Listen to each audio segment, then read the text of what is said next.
You're on 121.5, the emergency frequency.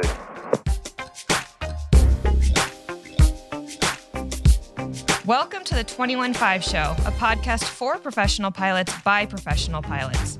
Join Dylan and Max, both with experience in flight instruction, the airlines, and business aviation, as they talk to a variety of industry experts, share stories, and have a little fun along the way. Another day, another episode, Max. Number 80, in fact. Welcome. It sounds like it's a real peachy day on your side of the microphone. Everything's fine. Do you have any choice words you'd like to share to a general aviation pilot in Orange County? No, it's not a big deal. Just the timing was off. I just landed in Long Beach and we had to go around because some dude in a 172 couldn't get off the last third of the very long runway. And it was just taking a sweet time. It's the end of the day, last leg, very busy LA airspace, and then you got to go around and get vectored all over everywhere and stuff. So that's it. It's no big deal, Hey, you get paid by the minute. I guess. I love the exciting flaps 10. No, you have like 50 flap settings on the 737, right? So Yeah. So I mean, it's a lot of work. Who wants to do that on a Friday afternoon, you know? Oh my gosh. See, this is how you know you're listening to a show by professional pilots for professional pilots. We start immediately with the complaints. Yep. This is, so you know it's authentic. This is the 21.5 show, the show for the pros. My name is Dylan. I'm joined by my co-host Max. And normally we're in a pretty good mood, but we're going to pick it up. I'm in a good mood. Good. Listen, Excellent. I got 4th of July off. I have 3 days of reserve. Okay. I got escaped the first day of reserve and played 18 holes of golf while supposedly working. And then I got a very gentlemanly AM 2 day with a 10 o'clock show in the morning, and I get done at 1 the next day. What's there to complain about? Nothing. And I got to do a complain go-around. about. Well, I'll tell you what you're missing in business aviation. I just want to give a shout out to all the FBOs that are sending out early Independence Day emails to us. Just want to, from your friends at Shelter, want to wish you a happy Independence Day. I've been getting emails from every FBO chain today. That's so weird. Who is this email for? I just want to be in the marketing meeting where they're like, listen, I've got a great idea. How about we send out a blast email on the 4th of July? It'll be great. Oh, Mark, great idea. That'll Perfect. get up our fuel sales at least 20%. Yeah. Send it to the pilots. The pilots will get an email from us saying happy 4th of July, and that'll remind them that they should go fly the private jet into our FBO. I've received multiple of them today. So anyways, we're not taking the 4th of July holiday off, Max. This episode should be coming out right after Independence Day for all of our airmen that will be out on the road, especially those Envoy pilots who are going to be enjoying 300% premiums for picking up trips in the entire month of July. I hope there's no gentleman's club near the hotel for those guys. Make it rain. Oh my gosh. Unbelievable. We're going to be talking about that with our friend James today, as well as these crazy pay rates for the American Airlines carriers in general. And then another hot topic that we are getting a ton of, which is the Pilot FOMO. A couple episodes ago, I talked about my own personal situation, trying to decide if I wanted to leave a job that I liked to go do something else. And the response was huge from a ton of our listeners saying, hey man, I'm experiencing more of the same.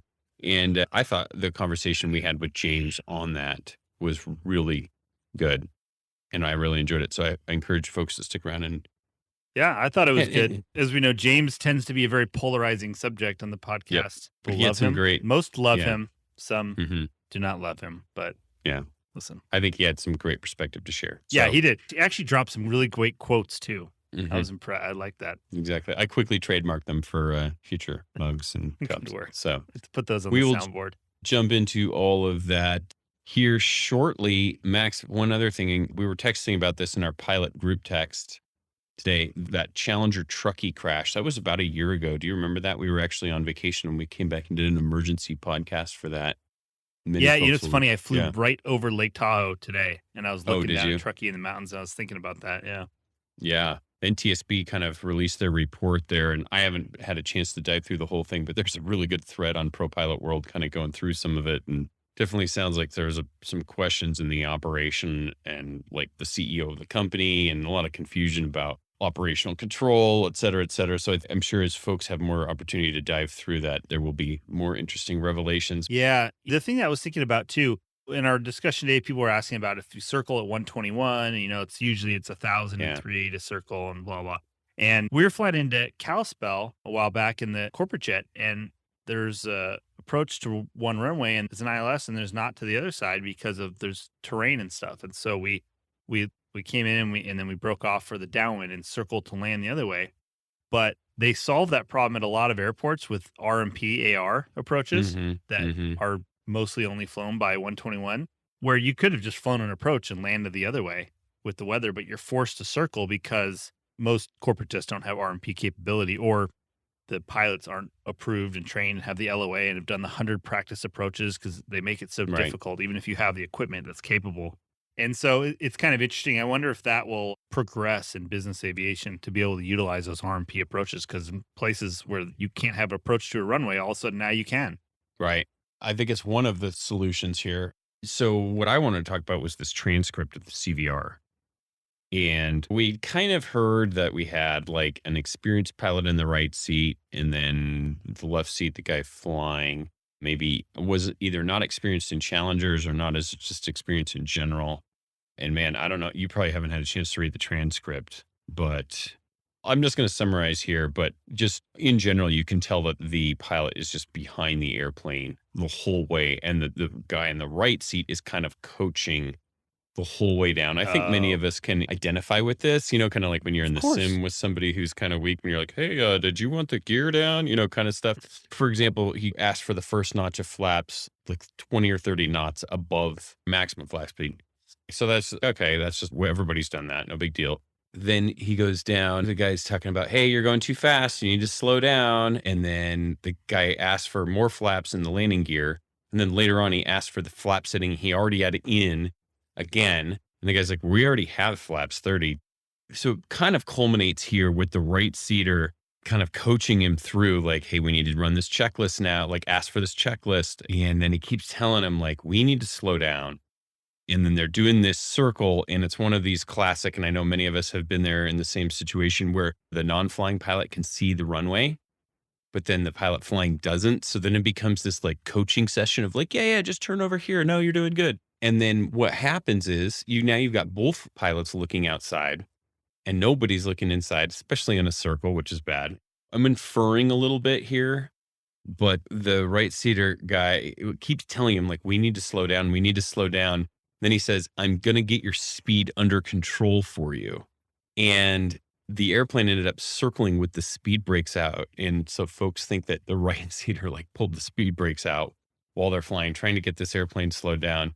And then the last few pages are just kind of reading this transcript. Like there's confusion about if the auto throttles are on or not. And then apparently the guy turned the auto throttles off. And then at some point, the non-flying pilot tries to take control of the airplane. But then it sounds like he's fighting with the other guy and not sure who's got control. So it's pretty interesting read. We'll have a link in the show notes so you can read this transcript yourself. But I think it's definitely clear, like, it's just like every other accident, there's a huge error chain, Here's one other interesting thing, because they have on the NTSB report, all the pilot experience. The non-flying pilot was a very experienced aerobatic pilot. And so I thought that's interesting because, when you think of like accelerated stall and maybe what ended up happening when they overshot, like this is somebody that you would imagine would be familiar with some of that kind of corner of the envelope maneuvering. So, right. Crazy. Anyways, the one other thing that we were talking about in that discussion, after this came out is you and some other people were talking about the minimums for doing these circles and if 121 operations do it, and got into the discussion about what the minimums are for these circles with the visibility in the ceiling. And my point was, in the sim especially, we focus on visibility and ceiling for these circling maneuvers, but we really never ever crank the winds up. Yeah. Most of the time, why are you being boxed into a circle? Yeah, exactly. You're circling because of the wind, not because of the ceiling. So again, just like the point we made before where, hey, go challenge yourself in the sim next time. Go try that. Clearing 1,000,000 on your circle, but have it at a 35 knot wind at the worst possible direction, which would be like a tailwind on base or quartering tailwind on base, and go see what happens. So anyways, Any other thoughts on circles? Not that we haven't already beaten to death in the past. Man. So On to some news about donations, Max. We ordered some more new hats, and they're going to be in soon. I'll probably Can't post wait. them for the next episode, and then folks will be able to donate and get more of them. God, and then we're going to really step our swag up to the next level due to this is the typical airline trip where you're flying with somebody and you're like, oh yeah, you talk about stuff. Anyway, I get this whole story where this captain I flew with has like a professional, very expensive embroidery machine that in his bedroom that he embroiders stuff. It's like he's helping his son start this t-shirt business. I'm like, oh, so we're going to have an aviator actually doing our embroidery and laser engraving. Oh, wow. I love it. It's going to be awesome. It's really stepping it up. Maximum flexibility. Does he also sell essential oils? Yeah, that's it. That's a different one. That's different. All right. No reviews to read for today, but we encourage you, if you like the show, to leave us a review on iTunes or Spotify or wherever you enjoy podcasts. If you let us know when you leave a review and send us your mailing address, we'll be happy to send you some stickers. With that said, we do have a very full mailbag with an actual follow-up, Max. I think you're really going to enjoy these emails. They are, of course, brought to you by our friends at the Advanced Aircrew Academy. We just had a recent episode with them on weather radar, did a little deep dive into the operation and talked about the courses that they have available. You and I just went through one the other day on weather radar, and it was awesome. The thing that I love about Advanced Aircrew Academy, they have real pilots write the courses, and it's written in terms that we can enjoy and appreciate. It's written at our level. It's written for peers. It's good stuff. Aircrewacademy.com to check out all of the offerings that they have. On to the mailbag. You can go first if you want. Follow up to pilot who left Spirit to go back to corporate.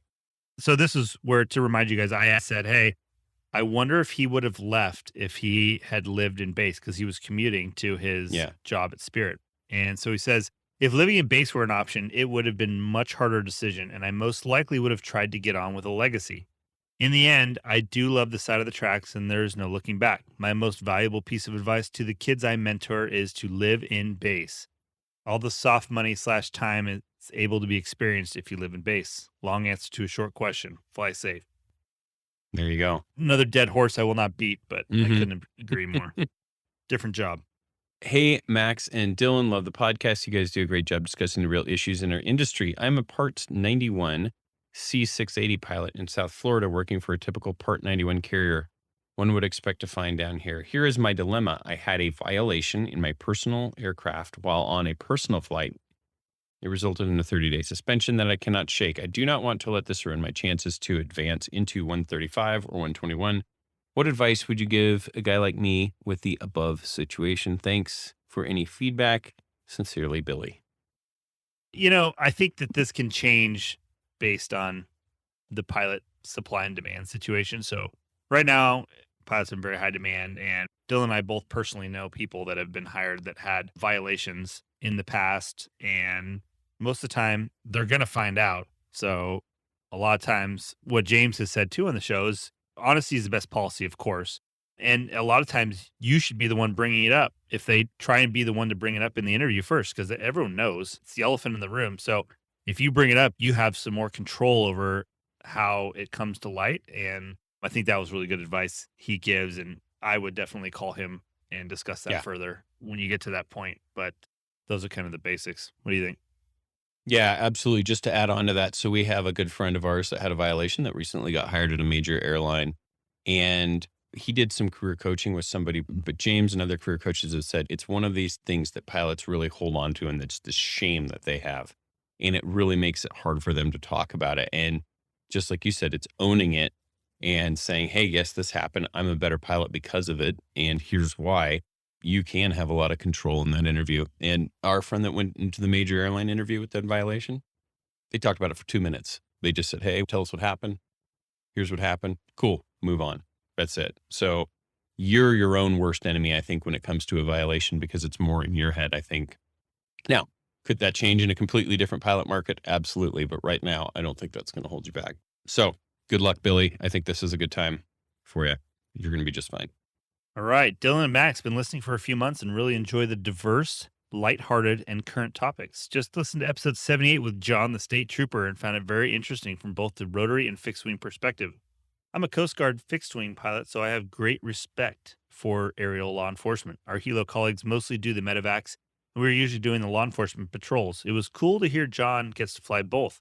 Keep the podcast coming. It really gives perspective to the whole aviation industry. Thanks, Ron B. Thanks, Ron. Next email, again, this is the worst spelling of my name, the I-O-N. My favorite way to butcher it. DeLeon. He sounds like, what's the guy on Howard Stern? Riley Martin. Riley Martin. Yeah, DeLeon. I just listened to the episode regarding weather radar, and it got me to open my Advanced Aircrew Academy. My operator uses it for INDOC, and I learned new topics just from listening to the episode. But in my review of the radar module, it brought me up to speed on a lot of things I didn't even realize were missing from my knowledge base. Oh, good. It's working. Awesome. Glad to hear that. Also, listening to that episode, you guys read my review of the podcast, and good Lord, I have an embarrassing username that I made in junior high for my Apple username, and you preserved it for eternity. You're welcome. I just listened to episode 7, and the entire episode resonated with me because of the discussion of Orange County and also professional pilots and GA. On my days off, I find myself instructing for fun with my flying club out of Renton. It definitely helps me remind me of why I started flying in the first place, as well as give back to other pilots with real-world experience. All this to say, it was a great episode. Lastly, I would appreciate your insight on some job advice. I've only done 135 flying, and I did it wanting to see if it would be the right fit for me after hearing all the horror stories about the regionals. Long story short, my apps are in at the airlines. I have 3,000 total time, 800 multi, PIC, 2 types, CFI, etc. I realize I am just another resume in a big stack that recruiters have to go through, with my work schedule being in 135, making it difficult to go to meet recruiters, but it's not impossible. To be honest with you guys, I honestly have no idea how to dress, what to do, or what to expect if I do get an interview. My first 135 interview was less than formal. Ultimately, what's the best way to get an invitation to interview? I've had my apps in for pretty much every airline out there except the regionals since January, and I haven't heard a thing. I'm also extremely confused because I've heard of people with 2,200 total time getting hired by a legacy, and in the next breath, I hear I have zero chance with my experience level, so I really have no idea what to do. Any tips, tricks, and brutal honesty are welcomed, and that's from Henry. Well, Henry, the mystery of the 2,200-hour total time person getting hired at the airline is because they are doing something other than just working to build flight time, but they have all of the outside flying stuff that gives color to their resume and different experience, wouldn't you say? Absolutely. Here's the other thing, Henry. Have you gone to a job fair? I don't think you have. That'd be my guess. Yeah, he said it's challenging for him Yeah. to get the time off, which we get, and that's one of those things you're just going to have to make happen. Sometimes. I have a confession. When I went to the job fair to get my airline job, I actually had a trip to Telluride, like my favorite place ever, and I can't remember who I told them died, but I think somebody died, and I had to go airline out. So I remember I landed at Telluride, took the shuttle to Montrose, flew to Dallas. It wasn't an interview. It was like the career fair kind of thing. And then literally finished that night, flew back to Montrose, took the shuttle back to Telluride and for the quote unquote funeral. So sometimes you got to do what you got to do to make it happen. At the time, we thought it was a funeral for your business aviation career, but we were actually proven wrong. Risen from the dead. Yeah, that would be my number one priority right now, Henry, because you got the time probably, but your resume is not going to stand out at this point. Your application's not going to stand out. So OBAP's coming up in the beginning of August. That's in Phoenix. Phoenix is an incredible place to be in early August. I think you're really going to enjoy it. Come on down. And, stay somewhere with a good pool. Yeah. That would be my number one priority right now, to get a call, because I think you got the time, but they just don't know who you are. Yeah, you got to have something that'll make you stand out, whether that's the outside flying experience or something really interesting, or you've been a check airman and a safety officer and blah, blah, blah, all this other stuff. Or you and I have a good friend who's a recruiter for a major airline, and they were at one of the job fairs. And you remember what he was telling us? Like, basically, if you went and talked to them, you were getting an interview. Like, as long as you were wearing like clothing. And a lot of times too, especially nowadays when people can have their choice of what airline to go to, because people are leaving American to go to Delta and United to go here, and because of personal situations where I think when you show up to a career fair in somewhere else you don't live, it shows that you want to be there. And I think that's part of what they're looking for. Hey, boys, I'm one of those retired airline captains going back to flying Part 91, Challenger 605. Ooh, they probably couldn't find anyone else. I've been listening to your podcast, hoping to get some insight into the industry. And so far, my most inspiring takeaway has been the idea that I might actually look forward to going on some of these trips on the Challenger. That would be an awesome recovery. My love of flying. There you go. Anyway, you mentioned Lindbergh in your last podcast, and wanting to read a book about him. A friend of mine sent me a copy of Lindbergh by Scott Berg. To be honest, I didn't want to read it, but it turned out to be one of the best books I ever read. F. Scott Fitzgerald said, "A young Minnesotan who seemed to have nothing to do with his generation did a heroic thing, and for a moment people set down their glasses in the country clubs and speakeasies and thought of their old best dreams." Lindbergh said of his death, "After my death, the molecules of my being will return to the earth and the sky. They came from the stars. I am of the stars." Transcendent stuff. This book is a return ticket to a bygone era. Enjoy, your friend Jeff. I guess we got a little summer reading. I like it. Yeah, we'll put a link to that book in the show notes. You can check it out. That's all for the mailbag today, Max. We're going to have a little hybrid here, a conversation with James, and we're going to mix in some flight advice. So it's going to be a combo. I think you're really going to look forward to it. Yeah. As we jump in, just want to throw in a quick reminder that flight advice is brought to you by our friends at Harvey Watt. Of course, you've heard the name Harvey Watt, especially if you're at one of the major airlines. Pretty much all of them offer loss of medical insurance, and Harvey Watt's the only one that provides it. But that's not all they provide to professional pilots. They have life insurance with almost no exclusions and so much more. And don't feel left out if you're a business aviation pilot, because you can get coverage through your operation as well. Your employer can cover it. You can cover it. Now is the time to negotiate it, right? Now is the time. Okay, here we go. Flight advice and Diamond Dog, James Onieal.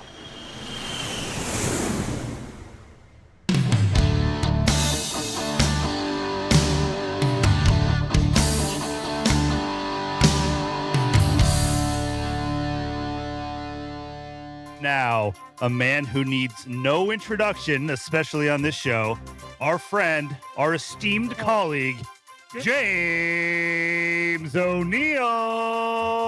Industry update. Welcome to the show, James. It's nice to be back. I think we just had you back so Max could push that button. That's it. It never gets old for me. You guys let me know if that starts getting old. That and so you guys could talk me out of buying a twin Cessna into buying an MU2. Yeah, exactly. That's a premium content For another episode, James. Yeah. Oh, James, welcome back. It'll be for regional pilots only after they have a couple years of this new pay scale. What I need is I'm going to get an Envoy pilot to be my partner so I can afford it. That's what I'm going to do. Jeez, what are we talking about? Oh, dude? my God. This is so crazy. Okay, we're going to tee this up. This all started with an email we got from a listener into flight advice, info@215podcast.com. If you need some flight advice, it says, "Hey guys, I am a regional FO that recently found out that my hourly rate is going to triple in a few months. I could really use your advice. Should I buy an airplane or boat? I miss flying GA and haven't had the money or time needed to get back into it. But on the other hand, I feel like owning a boat would make me a more well-rounded person." Oh my God, dude. Hold on. Which purchase do you think would quell the uneasy feeling that I may not have a job in 2 years? In all seriousness, my plan was to apply to Legacy's ACMI carriers and also LCCs this month. I fully intend to leave my current regional to hopefully enjoy higher pay and QOL. But what about now? ? Do I take advantage of the quick upgrade? I'm a few months away and get some PIC time. Should I still leave and fly something bigger than a 50-seater? Flying a 747 around the world for Atlas was sounding very enticing until now.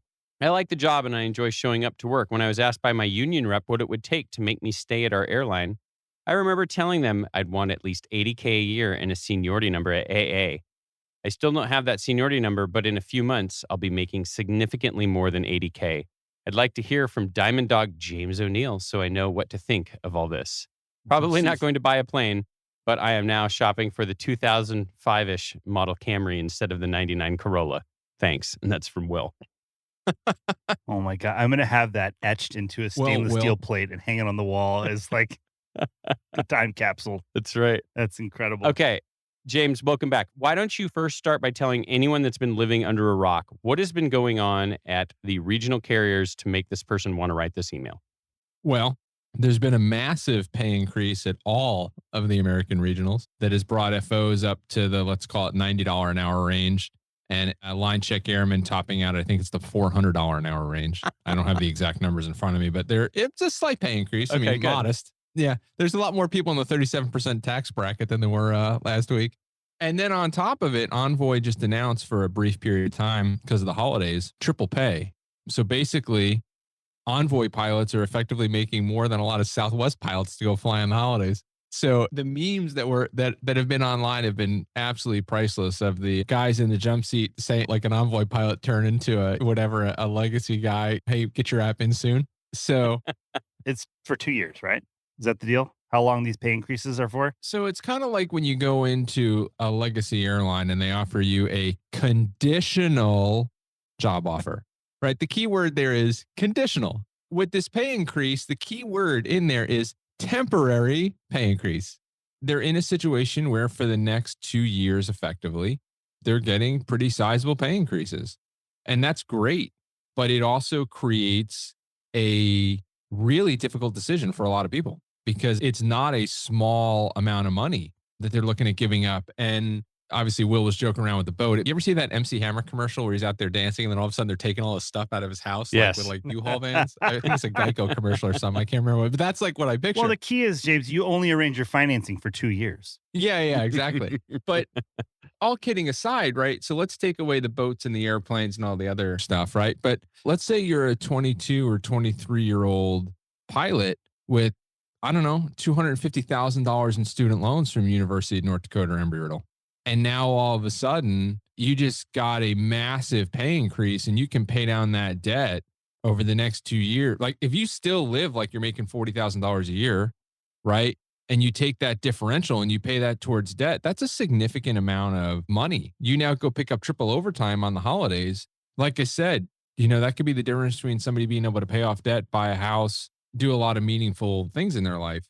But it's paired with the fact that it's temporary. It goes away. And so it's a short-term play versus a long-term play. Legacy airline seniority number, right? Long-term versus short-term. Hey, look, I'm putting a boatload of cash in my pocket. And the answer to that is going to be a bit different depending on your financial situation. What this kind of makes me think of is like corporate flying, which a lot of people that listen to this podcast don't have a lot of experience with. But when times are good, the money's good and the vacation gets approved and contract trips and this and that.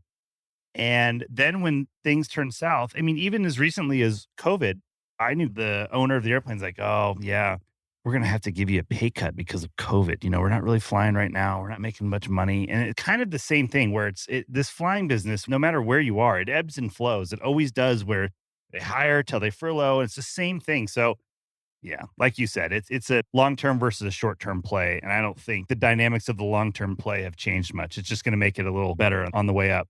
We've seen an increase in folks reaching out and asking questions about, hey, what do we think about a recession popping up? Has anyone seen the stock market lately? How's your 401k doing? So some folks have been wondering, hey, what about a potential recession? People getting worried, hey, are they going to get furloughed? Now, I want to be clear. People aren't calling up panicking about this, right? But it's starting to creep into the topic of conversation. If you take a look at it on the flip side, right, the airlines can see their bookings into the future, right? They have an ability to forecast to a certain degree.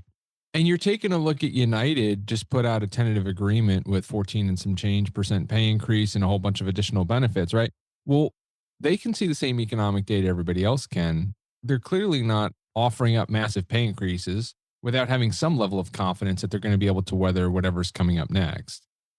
And so when you take a look at that, yeah, the one side of it is, hey, do I stay and make that money versus do I get on a legacy airline seniority list and risk getting furloughed, so on and so forth? You only know that looking backwards. And I don't mean that to sound callous. I mean, you will drive yourself crazy trying to figure out what you think is going to happen tomorrow. You could get lucky and accidentally be right, but it wasn't skill, it was luck. And so a lot of this really boils down to, again, let me preface this. I went to Colgan when I graduated college, right? Just to put things in perspective, ladies and gentlemen. A lot of people don't even know what Colgan is. James went to Colgan. So what do you mean by that? when I graduated college, about a year or two after that was when all of a sudden the regionals went from hiring people with like 2,500 hours down to like 300-hour pilots. I had flight students of mine that were going right into the right seat of a regional jet, 250, 300 hours. But I went to Colgan and everybody went, hey, why did you go to Colgan? I mean, these guys were going in, they were flying a regional jet for 22 grand a year first year. And then second year, they were going $32 an hour and then whatever, 35, 37. I know those are stupid low numbers in today's market. So I apologize, kids. Back in the day, we used to walk to school uphill both ways. I don't know. Yeah. But back then felt like it was actually a lot of money. But I went to Colgan where first year was $22,000 a year. And then second year, we got a massive pay increase and we went to $22,500 a year. Into the second year, you made captain, you made a massive pay jump to $42,000 a year.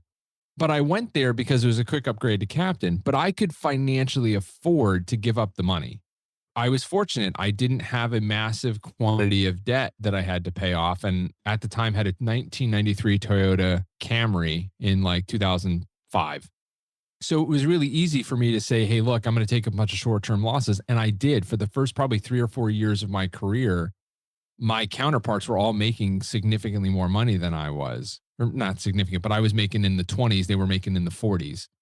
But once I had that experience, I skyrocketed. I was making $90,000 a year while they were still at that 40 mark. And once I surpassed them, right up until these ludicrous pay increases started coming back again, I was outpacing them financially. So for me, that long-term play paid off. If you were in a situation though, where you're in a massive load of debt, you really got to ask yourself, do you want to give up on that money?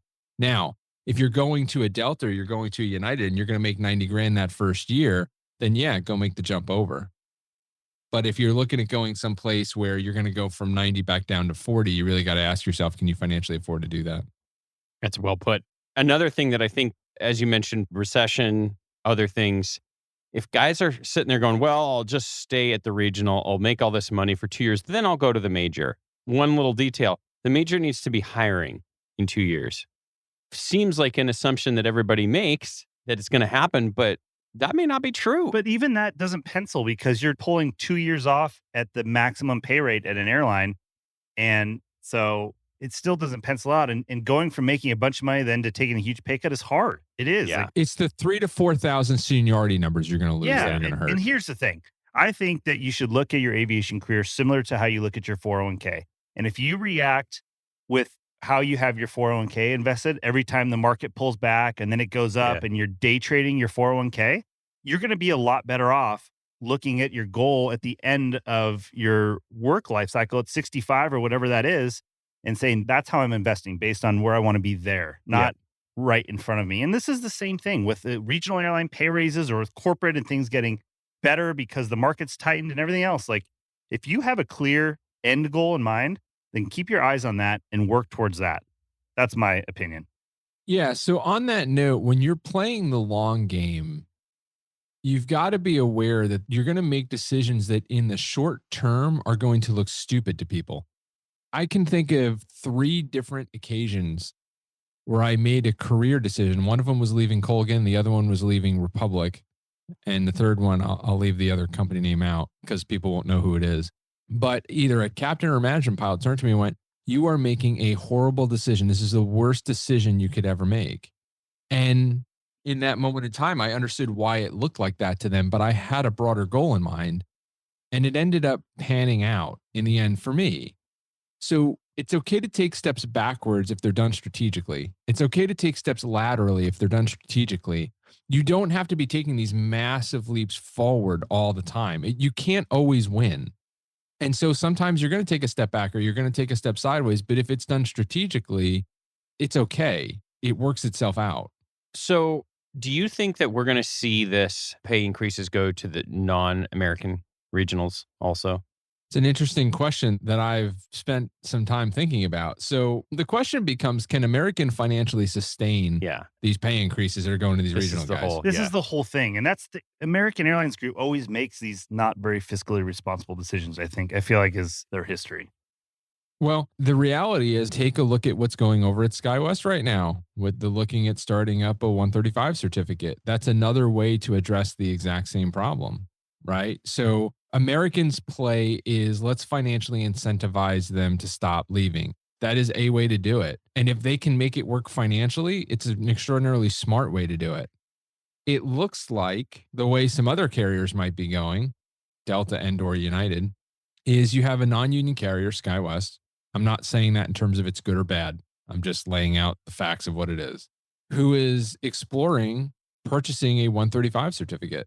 And what that will allow them to do is effectively another version of scope.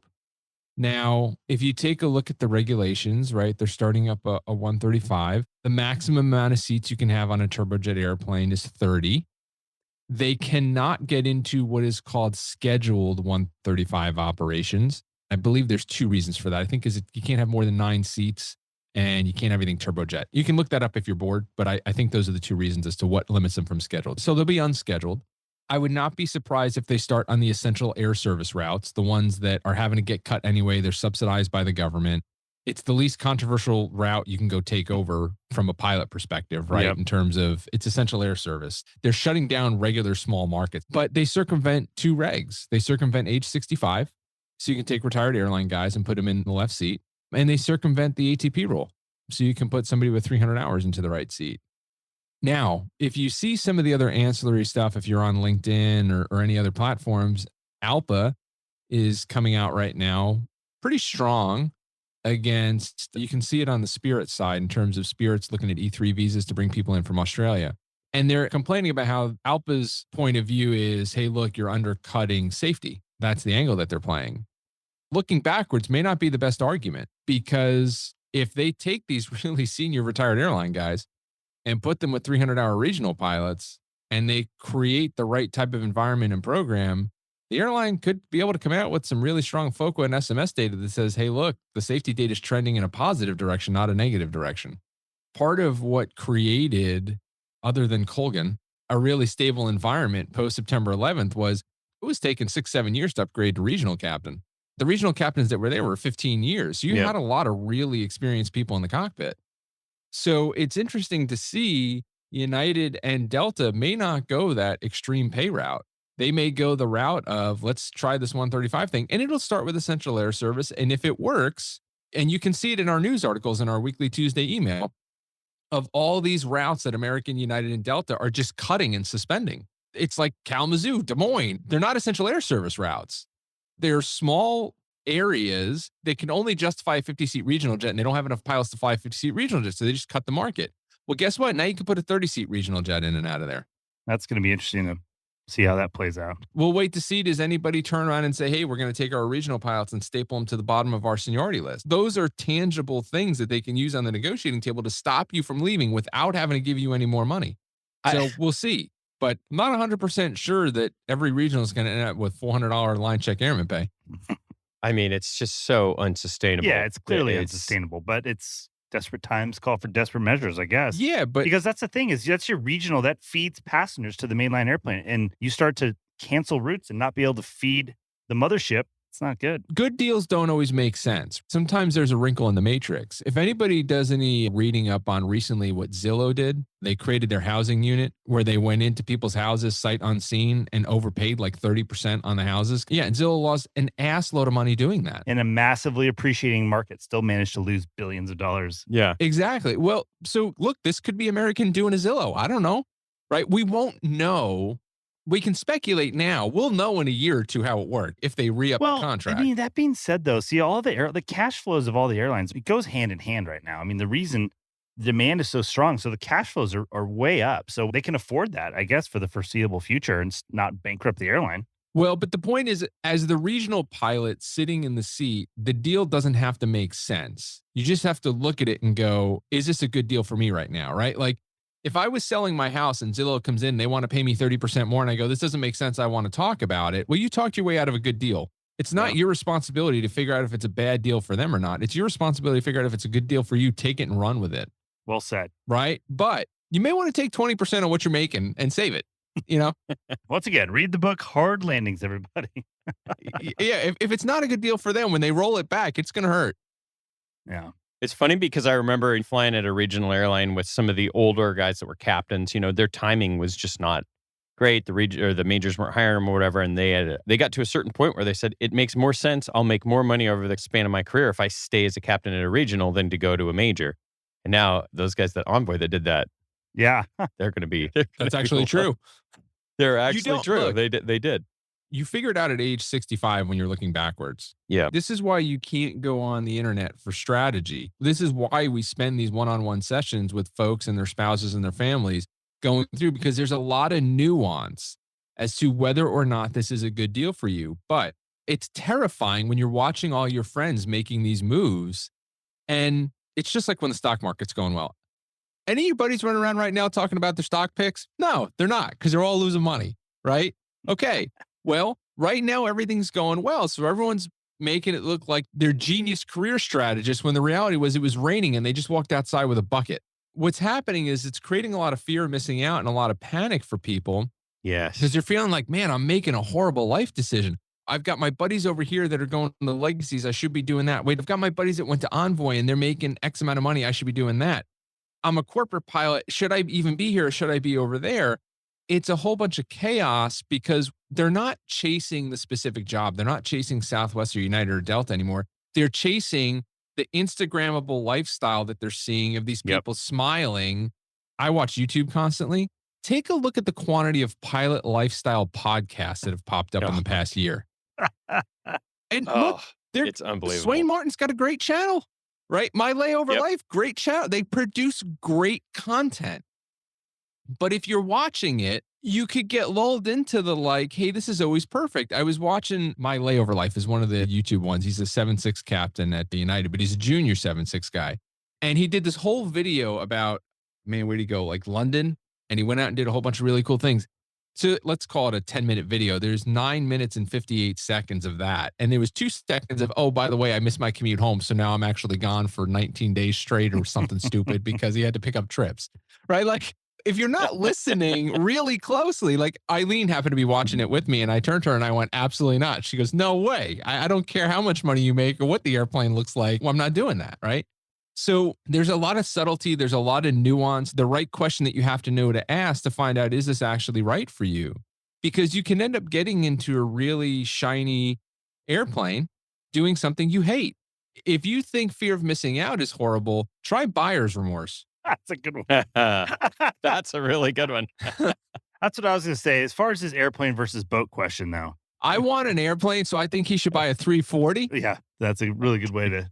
Airplanes don't depreciate as much as boats, but find a nice boat partnership maybe you can buy into that you can pay cash. There you go. Don't do it right away. Say, hey, listen, if I can I'll take 50% of the extra money I make over the holidays, grinding it out and use that to buy a boat and the rest to pay off my student debt. Like, let's be realistic here, James.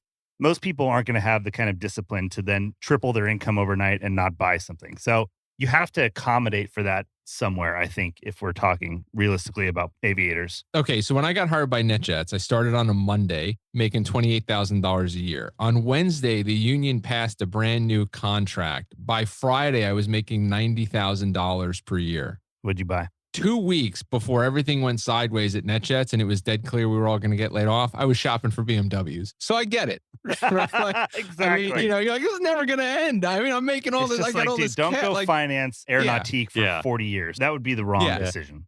I do drive a Corolla now. I learned my lesson because otherwise I'd have been strapped with a BMW. But it is really hard to be disciplined. It's not the most fun thing. It's not Instagrammable. It doesn't look good on Facebook. But it makes a massive difference to your overall, like, true, real happiness. Your ability to make strategic decisions and go, I know why I'm doing this. I fly a King Air right now. I don't fly a King Air because I can't get a job flying someplace else. I fly a King Air because I'm dead clear with myself that it pays the right amount of money. It has the right amount of schedule. I end up overnighting at the places that I want to. I fly with the people that I want to in an environment that I want to. Any triple pay? Yeah, no, trust me, we don't get triple pay. But we do get forced overtime for no additional money. So I don't know if you're into that. When I see someone getting hired by a legacy or upgrading a year after they get hired, I don't have any buyer's remorse because I'm clear with myself on why am I doing what I'm doing. I end up being happy for that person as long as it's what they want to do. But to get to that point is a lot of really uncomfortable conversations with yourself and with your significant others or family members or whoever that is that's in your trusted circle of decision making. And figuring out, hey, look, what legit makes me happy? Let me read this email we got. He flies for a fractional right now, building time to go to a 121 legacy carrier. And he said, I find it strangely accurate on the statement you made on how it's weird when you're starting your flight training career, you have your mind made up, and how hard it actually is to do that path when the opportunity arises.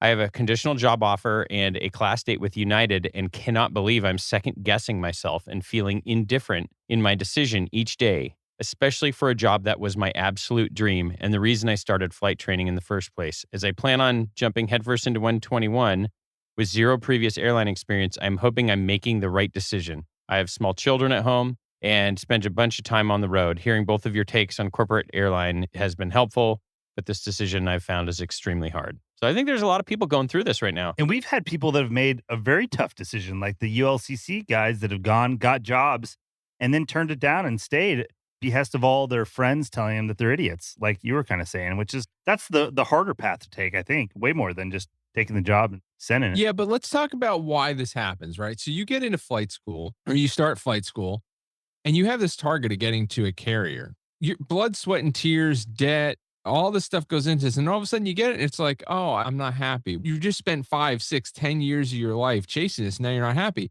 because it wasn't about the catch. It was about the hunt. The dog never had a plan of what it was going to do when it caught the school bus. The whole thing was to just chase the school bus. Right? I mean, there was no plan to ever catch the school bus. So now the dog catches the school bus and it's going, do I pee on it? Do I eat it? Do I bark at it? What do I do here? Right? That wasn't in your collective consciousness. So then what happens is it switches, right? I'm sorry, Eileen. It's like getting married. That's all right. We were all thinking it, James. You're the only one that said it. Right? So they call it settling down for a reason, because you wake up in the morning and go, man, I settled.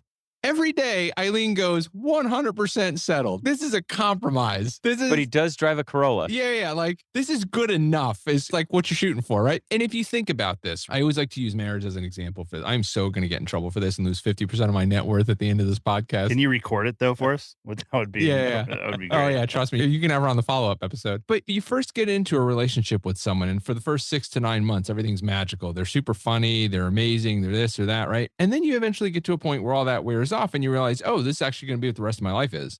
And you have to figure out, how am I actually going to make this work? And it's not pretty, because you're going to disagree. You're going to change over time. You're going to have different life goals, so on and so forth. And that's really what this becomes, right? You get that job at United, and there's that initial, or Delta or American, doesn't matter who it is. There's that initial like, holy this actually happened. Probably the most exciting time is when they get the email to offer the interview before you even get the job offer. That's probably the peak of excitement, is like oh my God, this happened. Because then what happens is the reality crashes down of like, crap, I have to make a decision. I've got to show up. I've got to prepare. I've got to get a suit. I got to get there's all these tactical things that pop up that make it really not fun. Kind of like planning a wedding. So, you fork over the checks for all the stuff that you don't want. You invite all those people there that you didn't really actually want to be there, right? And then you do a whole bunch of things that you don't really want to do, like put on a monkey suit, and then you walk away happy, I guess, right? I'm going to get in a lot of trouble for this. But there's that moment, or those moments afterwards where you realize, oh, okay, hey, I've now made the commitment. This is now what it is, right? And it's not as exciting anymore because it's real. It's not romantic. You are going to sit reserve in New York. And if that's legit what you want to do, while that excitement and exuberance might wear off, the happiness and contentment doesn't. But if it isn't what you want to do, you end up with a pit in your stomach going, man, was this the right move? Because it turns out, I mean this genuinely, like, because I know it's like super, super cliche, but if you don't like what you're doing, looking at your bank account isn't going to make that better. Once you're making what you need to live your life, the above that actually doesn't make a difference in terms of happiness. If you need X amount of dollars to pay for your rent and your food and your car and your whatever, right? If you're making less than that, then yes, money is going to create a significant amount of stress, anxiety, pain, suffering for you. But once you make whatever that is, right, we'll call it that livable wage, right? Then anything above that, when you can buy the airplane or you can buy the boat, it turns out actually just doesn't make you happy. Yeah. Truer words have never been said. That's totally true. Yeah, it is. And I understand there are people that have not been in a position to be able to buy a boat that they shouldn't have. But when you get there, you will realize, crap, The shopping for the boat was the fun part. Exactly. It's just like buying a new car or anything else. It's so awesome. Yeah. And then it wears off. And then it's just, Precisely. it's your car. I have two thoughts.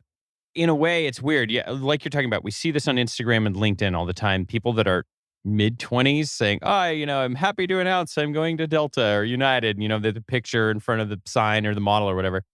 The thing that I think of is like, wow, you're 25 and you've signed up for this for 40 years. And that's it.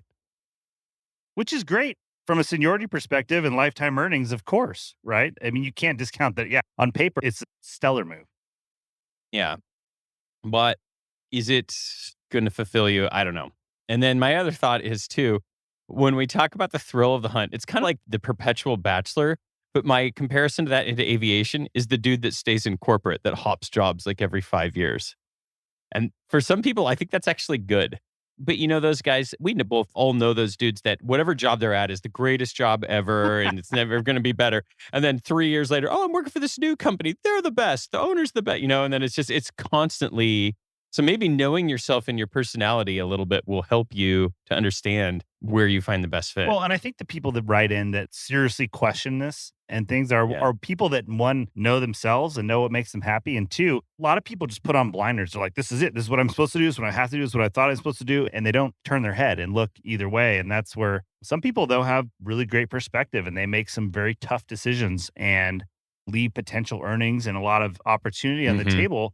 And maybe accept some, like we talked about with you, like you made a decision, you accepted some risks, but for potential trade-off and time. And we always said money is not the prime asset, time is. Yep. So you got to keep those things in mind.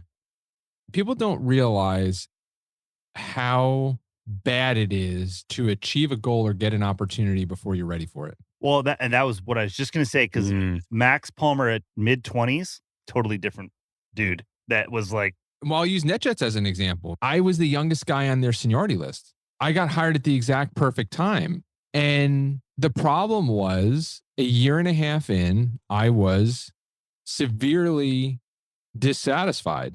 And it had nothing to do with NetJets. It had to do with, crap, this is the next 40 years of my life. I got it too soon. I'm not saying other people should have to wait because I got an opportunity too soon. If you're 24 and you know what you want to do and you get that, go you.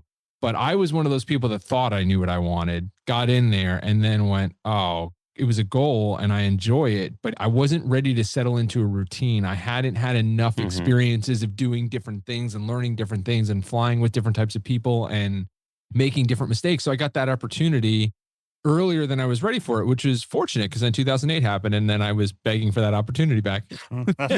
So life has a funny way of working, but most pilots did not anticipate having an opportunity to go to Delta at 24, 25, 26. And that sounds great on paper because I know people put it up on, I'm the youngest pilot at Delta. Or I got the young, like nobody cares. And it doesn't equal happiness. So you end up getting the youngest pilot at Delta. Okay, congratulations. You get on 2-3 years later, you change fleets. 2-3 years after that, you change fleets. 2-3 years after that, you change fleets again. Now you've flown almost everything Delta has. You take an upgrade. Guess what? That's it. Okay, so maybe you make line check airman or something like that, but that pyramid gets very tight very quick. And again, that's okay for some people, but you just have to be honest with yourself. And the thing is that's hard to do is, like you said, when you're young and then you signed up for something for 40 years, a lot of things change. And people don't even have kids at that point and all kinds of stuff. So, yeah. It is tough, but on the flip side of that, man, I have never seen people feel stronger FOMO and felt it myself than right now.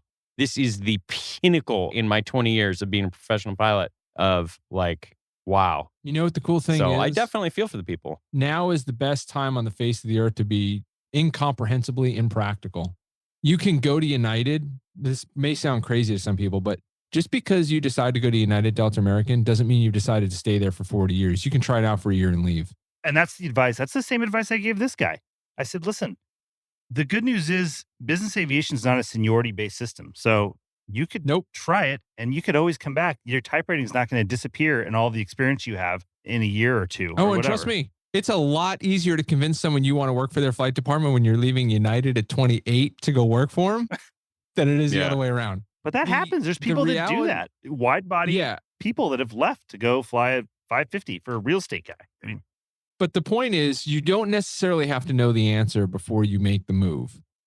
Once again, if this is done strategically, because we work with this with people and there's a lot of nuance and there's a lot of preparation, there's a lot of stuff that goes into this. Like, I'm somewhat oversimplifying it because we're talking to a broad audience. You can do this strategically where you give yourself an opportunity to try it out for a year and go, I like it or I don't like it. And you can always go back. But it also helps, like, that NetJets experience. That's why I don't wake up with FOMO, because I know what it was like to catch my school bus. I know what it was like to catch my school bus and go, shit, I didn't plan for that.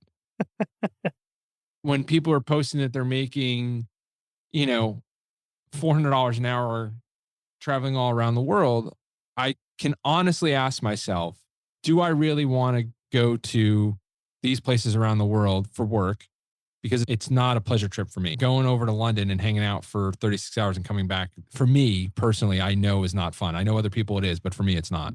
So do I want to do that? And then if so, how much money would I have to make to want to do that? Maybe you need to go catch your school bus and go sit there with that discomfort of going, what do I do? Do I pee on the tire? Do I lick it? Do I bite it? Do I bark at it? And give yourself that time and space to go try that. And then afterwards, your justification for doing it is you're now very confident and comfortable with whatever your next decision is you're going to make. As pilots, we're constantly thinking about V1 cuts and not hitting the tree. We can't ever have an unknown. Well, that's not how life works. That's how flying works. Yeah, well, the good news is there should be no shortage of content for this podcast in the coming years, because watching how all this plays out is going to be very interesting. All right, let's take a quick break from our conversation with James to talk to all of the regional pilot millionaires out there. You're rich. You're raking in the dough this July.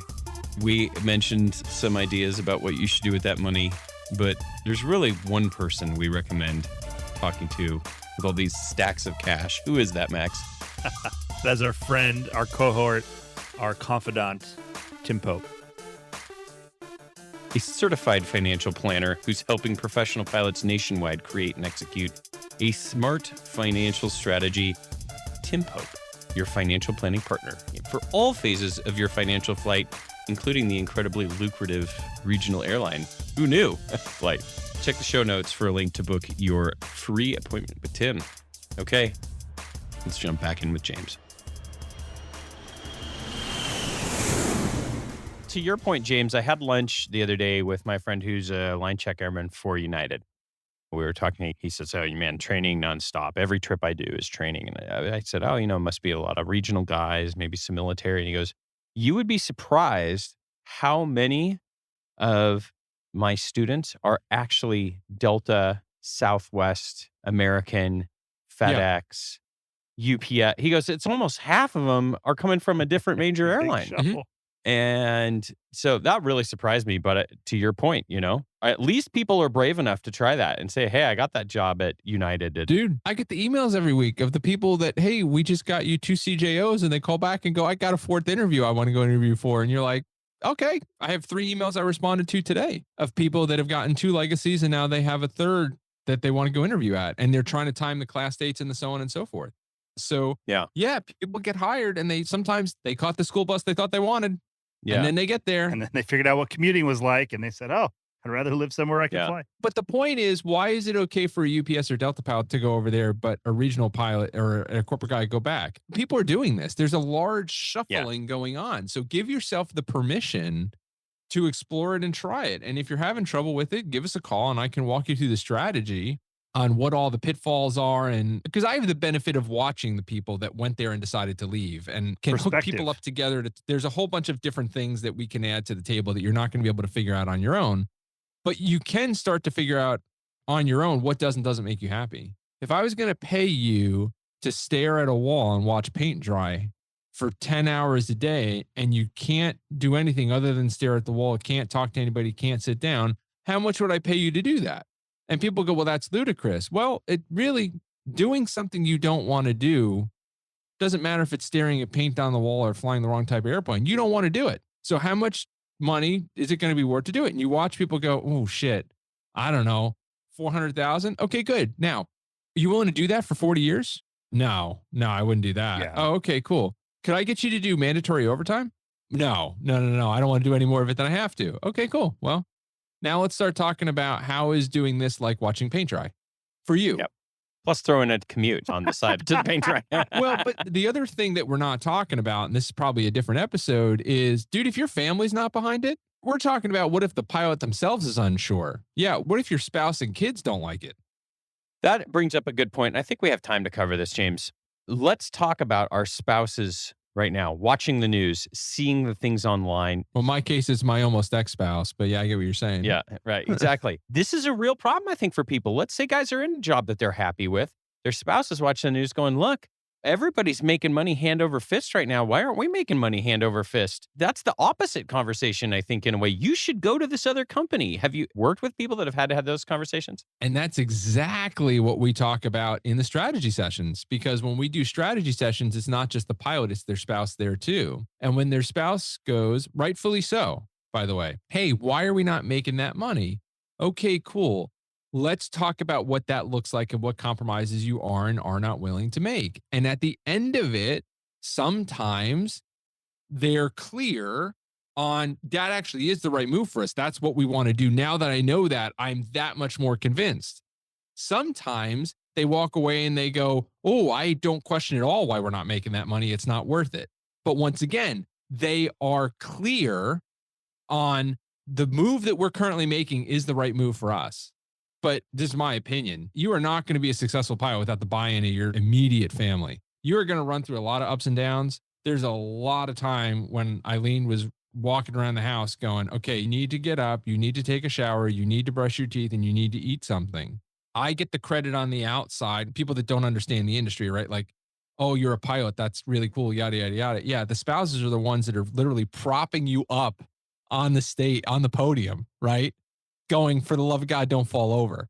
So spouses don't, in my opinion, don't get enough credit for the brunt that they bear of not only being your emotional and moral support, but also really helping you make these career decisions, because there's a lot of unknowns. A really cool service. I don't think I really realized that you guys did that. And especially it's got to be helpful when you think of a spousal relationship. Hearing it from a third party has probably got to be really good, because they're used to getting all their aviation information from. Yeah, you just turn into an aviation therapist, essentially, to provide perspective. I love this, James. And let people decide what they're going to do. It's really refreshing, because when we call up and they do the strategy session, I go, okay, hey, can we invite husband or wife?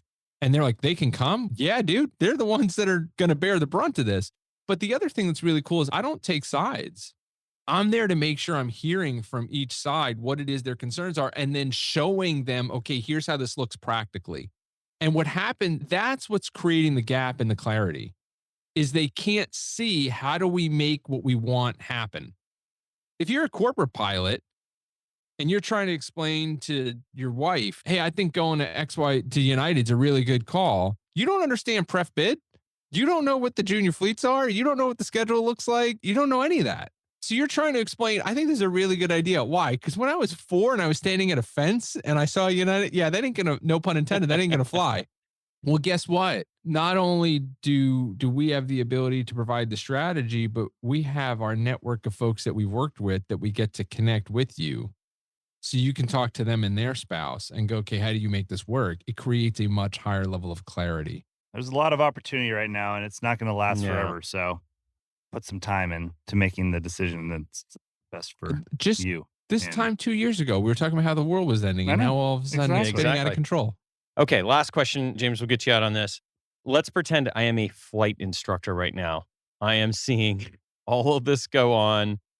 This is insanity. The guys that were a couple classes ahead of me are now making millions of dollars.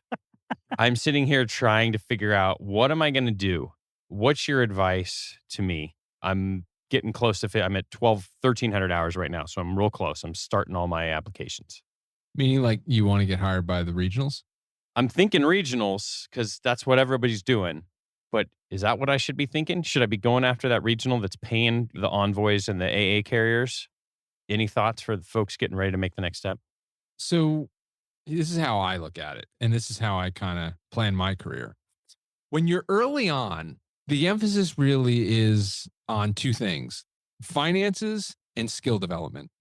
If you're fortunate and you don't have to worry about finances, you need to find whatever place is going to put you into the best training program with the most experienced captain you can to get you up to speed real quick.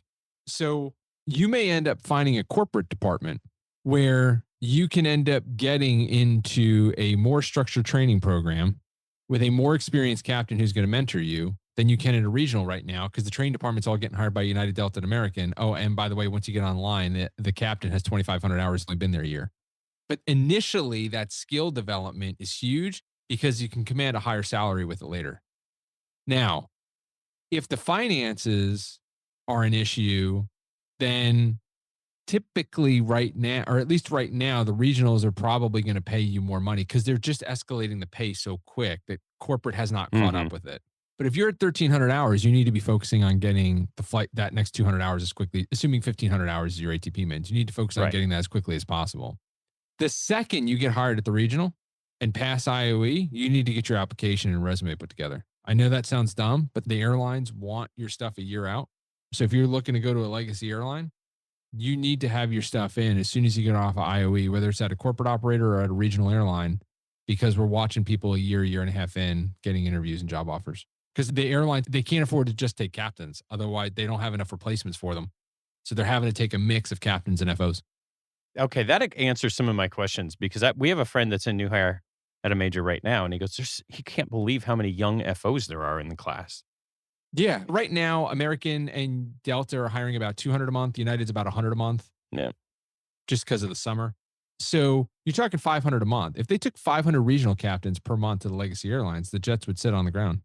They can't do that. Now, you got to remember, there's a certain percentage they can take of military pilots, but you got to remember, because of coronavirus, there's a lot of people that signed on for additional contracts in the military. You can take corporate pilots. If you take corporate pilots, or you take an ultra low cost pilot, or you take a military pilot, you added a new pilot to your system without draining from your regional. But whatever they can't make up with those people, they got to pull from the regional. And if they only pull captains, they don't have enough captain qualified FOs to replace them. It's funny because if I were in the hiring department at Southwest, which I am not, from a strategic standpoint, I'd be like, we should only hire regional captains. Exposure, and you only kills everybody else. Oh, you just kill your competitors. The advantage that Southwest has, and we get this question constantly, is, hey man, should I stay in the flow program or not? Because they're metering the program. You know what the great thing about Southwest is? They don't meter. They'll take as many SkyWest pilots as they can. Yeah, right. Exactly. Right? You know, it's funny. Okay, I guess here's my specific strategy question. If I'm looking at Envoy or an AA regional versus a non-AA regional where they're going to pay a ton of money at one and they're not going to pay a ton of money at the other, from a strategic standpoint, could it be smart to say I'm going to go due to that SkyWest or wherever because I think the attrition will be higher and I will move up quicker? Yeah, once again, that goes to what your end objective is. If you want to go to American and you can afford it, I wouldn't go to an American regional right now. I would go to a non-American regional. Mm-hmm. If you need the money, I would go to the American one. But the problem is, I don't care if you're talking about the Delta program, the American program, the United program. It's all the same complaints. They're metering us. I'm watching guys get hired over me from a non-Delta or a non-American or a non-United regional. So that flow program, if that flow program was designed to get you to the legacy airline faster, you would see posts on LinkedIn, Instagram, and Facebook daily talking about how many Endeavor pilots got hired at Delta, or how many Aviate pilots are in Class A United, or how many Envoy pilots got brought up to American. But they're not publishing that number. And the reason they're not publishing that number is that is not the purpose of the program. The purpose of the program is to keep you at the regional. That's it. If the purpose of the program was to get you there faster, they wouldn't be blasting pay rates. They would be blasting, look at how much these 10 pilots got to American 3 years faster by going to PSA. This is breaking news. Metering is real. You heard it here first from our friend, James Onieal. It's true. It's a great point. That's right. What are you exchanging for that money? And the answer is time. Yeah. It's pay now, pay later. Exactly. All right. I think that's a good place to wrap that's good, this Dylan. one We made up. it a whole one episode without talking about jobs. We had a couple back chance we go, I'm like, I'm just tired of talking about jobs and hiring and all this stuff. Let's just do something different. And then So we made it. We made it. One episode pause. It was good. It's a good run. Yeah. I was just worried about the regional pilot millionaires. I didn't want them to buy too many boats. I was afraid. We needed to talk a little sense into them. Yeah, I don't think people are aware of that concept of the like, look at how many, they're not advertising the job numbers for a reason. Yeah, obviously it makes total sense. So, all right, I apologize. Don't apologize, James. You're locked in. I'm 15 over on an interview prep session. No, James, this was great. If folks want to get one of those couples career counseling sessions with James, you can visit Raven Careers. We'll have a link to James' calendar in the show notes. I'm guessing you're booked out more than 2 days in advance at this point. Oh, a little bit. But the advantage is when they do that, they'll get to talk to Eileen and they can share all the great things I said on this podcast. James will be dialing in remotely from my couch, unfortunately. Yeah. No, when they dial in, they'll either talk to usually Eileen or me or somebody like that. And then we'll get that strategy session set up. So info@ravencareers.com if they want to email in. Otherwise, just go to the website, click on the link. You'll put time right on my calendar. All right. I love it. Thanks, James. Thanks again, James. Good talking to you. All right, Dylan, another long-winded conversation between you, me, and James. But as usual, there's always some really good nuggets of information. James really blossomed with some great quotes, and I hope you guys find this interesting and hopefully useful. If you didn't walk away from anything else, just remember, if you think fear of missing out is bad, try buyer's remorse. I thought that was the best takeaway of the whole conversation. He's so right. The one that I liked the most was he goes, the dog was chasing the bus. He never thought he'd actually catch it. Yeah. That kind of like resonated. I was like, he's totally right. Like, it's all about this chase and all this. And all of a sudden you get there like, well, now what? Now what happens? It reminds me of a unnamed friend we went to college with that went on a hunting trip and like took some shot at some big waterfowl on accident. And he like knocked it down, remember? And he, like, there's this picture of him holding this, like, what was it, a huge goose or something. He's kind of like, whoops, now what? Good stuff. Well, thanks to James. Thanks to our friends at Harvey Watt, Advanced Aircrew Academy, Tim Pope, all of our listeners for writing in. You can get a hold of us, info@215podcast.com, or fill out the anonymous flight advice form on our website. We'll have another episode brewing for you here in a couple of weeks. We look forward to checking in with you guys then. Until we speak again, remember, Flexibility is the key to air power. see ya. See you next time. The statements made in this show are our own opinions and do not reflect, nor were they under any direction from any of our employers.